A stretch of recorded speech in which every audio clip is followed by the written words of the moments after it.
महाराष्ट्रातून तमाम जवळजवळ 2,500-3,000 लोक या ठिकाणी एकवटलेले आहेत मॅडम. आणि आम्ही पोटतिडकीनं अगदी जीवाचं रान करून आम्ही या ठिकाणी ओरडत आहोत.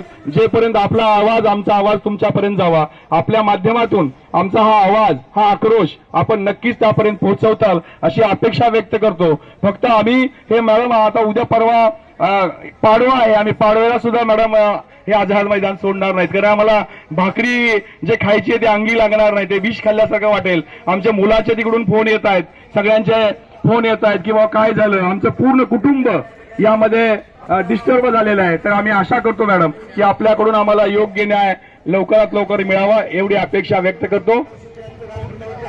मांडलेलं आहे तेच म्हणलं, वेळोवेळी मॅडम आपल्याला मदत करतात, आपले प्रश्न मांडतायत, सगळं प्रकरण आपल्याला माहिती आहे. पण फक्त हे शेवटचं आमचं आंदोलन मॅडम कायमच्या बाबतीत व्हावं एवढीच अपेक्षा आहे. धन्यवाद. छत्रपती शिवाजी महाराजांच्या